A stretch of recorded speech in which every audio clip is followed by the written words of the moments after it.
արտաքին եւ ներքո Փաշինյանը, օրինակ, 4-րդ հանրապետությունում այսպես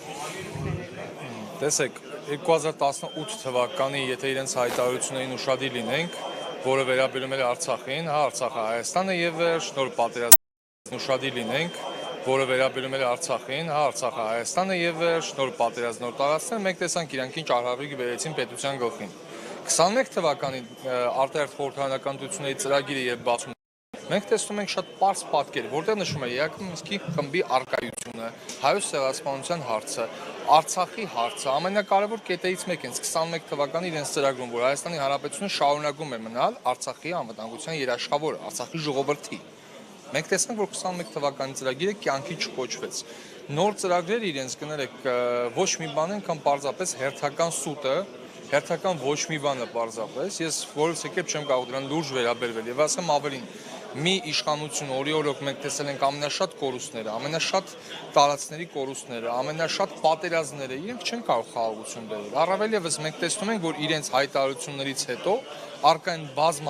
բազմաթիվ հայտարարություններ Թուրքիայից եւ Ադրբեջանից, որոնք որ փաստացի խոսում են այն մասին, որ Հայաստանի նկատմամբ պահանջները շարունակվելու են սահմանադրությունից, զենքի նկատմամբ իրենց հայտարարությունները, որ վերահսկողություն պետք է լինի, թուրքերի, այսպես ասած, պայմանական ու ադրբեջանցիների վերադարձը, ինչպես իրենք են խոսում, վերջերս նաև հայտարարեցին, որ իբրև թե հայերը 1918 թվականին ուրեմն ցեղասպանել են իրենց եւ իրայել են միջազգային հարցարցում, որը հաստատեց Թուրքիայի պաշտպանության նախարարությունը, հավատալ մի իշխանության, որ դիվանագիտորեն ձախողվել է եւ բոլոր առումներով պարզապես տապալվել է, մեղմ ասած լուրջ չէ։ Ես չեմ կարող իրենց լուրջ վերաբերվել։ Իրենց խոստումները պարզապես հեքիաթ են։ Դա հստակ փաստ է։ Եվ պարոն Բերդյան, կուսակցությունը ինչ ձևաչափով է գոյատևելու, եթե չի մասնակցում ընտրություններին եւ հաստորեն խորհրդարանական կյանքում ձևաչափ։ Տեսեք, ինչպես ասում են հայտնի ֆիլմում, Հարսնացուն հյուսիսի ֆիլմում կոստյումը, որ պետք է գեղեցկացնի։ Հիմա մանդատով հարց չի լուծվում։ Պայքարը լինում է տարբեր ֆորմատների, հանրապետական եւ 18 թվականին հայ իշխանության թեթև ձեռքով չանցավ խորհրդարան, մենք հիշում ենք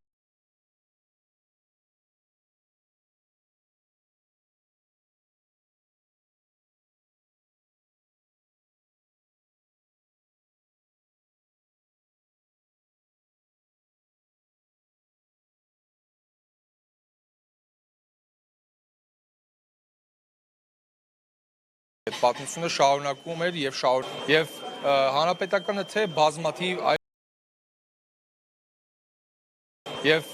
հանրապետականը թե բազմաթիվ այլ քաղաքական ուժերի, միավորումների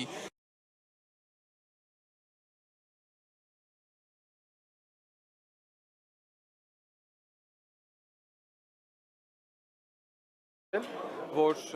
մենք չենք գնում,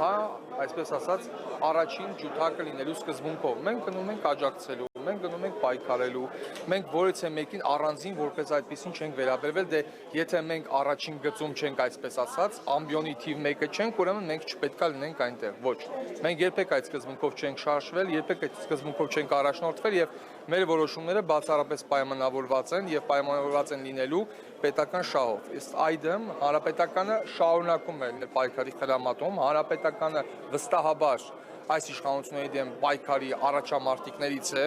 ինչը մենք ապացուցել ենք այն, որի տարբերություն շատ-շատերի երբեք չենք ձգտել իրենց կողքը տեղավորվել, եւ ես վստահեցնում եմ, որ այն գործընթացը, որը մեկնարկել էր 18-ից առաջ, ու 18-ից հետո նաեւ այն շարունակվելու է։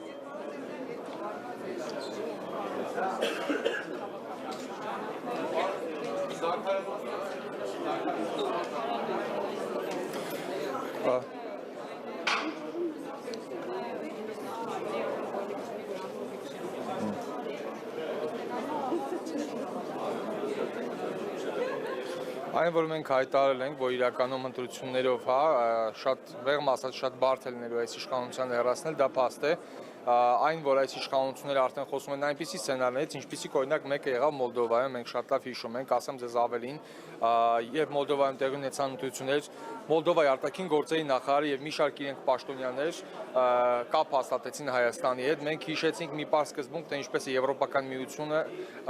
հայտարարել, իրենց ներկայացուցիչները, որ Հայաստանի իշխանությունները դիմել են իրենց, որպեսզի իրենք օգնեն չմիջամտել, հա, արտաքին վեկտորների ընտրություններին։ Այսինքն Հայաստանի Հանրապետության վրա այս իշխանությունները շակերտավոր ասած տղա են բերում։ Հիմա այս ամեն ինչի մեջ մենք հասկանում ենք, որ իրենք ցանկացած քայլի կարող են դիմել եւ դիմելու են, որպեսզի իրենց աթոռը պահեն։ Ըստ այդմ մենք դիտարկում ենք պայքարը որպես այդպեսին եւ ի սկզբան դիտարկել ենք ոչ մենակ ընտրություններով։ Որևիցե, հա, ինչ որ թթու խոսք կամ այլ բան ես չեմ ցանկանում ասել այլ քաղաքական ուժերին, որոնք որ մասնակցել են ընտրություններին, բայց կան ուժեր, որոնք որ մասնակցելու են ընտրություններին եւ իրենք ունեն շանսեր եւ բնականաբար դա շատ կարևոր է համատեղել միքս անել, այսպես ասած, փողոցային պայքարի հետ որպես իշխանության նկատմամբ ճնշում եւ կան ուժեր, որոնց որ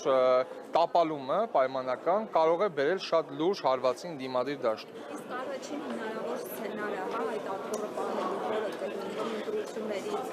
ընդառաջ ցանկացած սցենար, ցանկացած, նա կարող է պարզապես ուժեր լինի չթողի ընտրությունների։ Մենք տեսնում ենք սցենարը օրինակ բացառում են։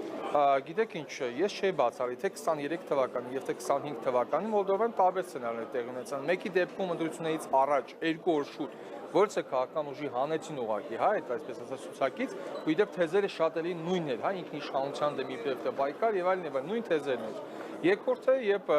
ուժեր կար, որոնց պարզապես չգրանցեցին։ Այսինքն Հայաստանում ցանկացած սցեներ հնարավոր է հաշվի առնելով թե Հայաստանում ինչպես է ժողովրդավարությունը զարգանում, հա 10 տարեկան երեխային դատելով, կալնավորելով, ինչպես են գրառումների համար մարդկանց փակում ամիսներով։ Մենք աթեստակ ականատես ենք լինում, սա լիբերալ ֆաշիզմ է, ոչ այլ բան։ Եվ բնականաբար այս իշխանությունը իրենց աթոռը պահելու համար ցանկացած քայլի պատրաստ են դիմեն եւ վստահաբար դիմելու են։ Այսինքն հնարավոր է որ նաև կուսակցությունների չգրանցեն։ Իրենք շատ հանգիստ կարող են կուսակցությունների չգրանցել, իրենք շատ հանգիստ կարող են ընտրություններից առաջ մասկի շոու կազմակերպել եւ փորձելով, հա, քաղաքական ուժերի, անհատների, քաղաքական գործիչների, այսպես ասած, քաղաքական ողնաշարը կոտրելու համար գնալ ցանկացած քայլի։ Իրենք հասկանում են, որ ընտրությունների հետևանքով սա ոչ թե պարզապես մի իշխանություն է, որ 5 տարի մնաց հիմա պայմանական իակ կմնա, իակ կգնա, իրենք հասկանում են իրենց հանցագործությունները, ինչ հանցագործություններ են արել, որ իրենց սրտի դատավորները վաղ իրենց են դատելու, իրենց սրտի քննիչները իրենց քրեական գործերն են քննելու։ Դա հստակ փաստ է։ Իսկ երբ Նիկոլ Փաշինյանը գրեթե ամենօրյա Facebook-յան եւ դիմում է որոշ քաղաքական ուժերի, նրանց ասելով, որ իրենք այսպես ասած պատերազմի ասվածներ, ինչ որ վտանգ է տեսնում պատերազմի Նիկոլ Փաշինյանը եւ մեղավորներ, պատասխանատուներ, փնտրում թե սա այլ բան։ Տեսեք, Նիկոլ Փաշինյանը խոսում է պատերազմներից, այն դեպքում, որ ամենաշատ պատերազմները ինքն է մեր գլխին բերել, ամենաշատ արհավիկները ինքն է բերել, դա փաստ է։ Դա ոչ թե կարտիկ է, ոչ թե քաղաքական դիրքորոշում է, դա հստակ փաստ է։ Եվ հիմա խոսել այն մասին, որ ինքը կարող է բերել խաղաղություն, բացառված է։ Մենք հիշում ենք, որ դիվանագիտության մեջ կա մի հատ շատ տակ սկզբունք։ Այն պրոցեսները, որոնք որ իրենք տարել են, որևիցե կերպ կապ չեն ունեցել Հայաստանի Հանրապետության պետական շահի հետ։ Դա բացառվում է։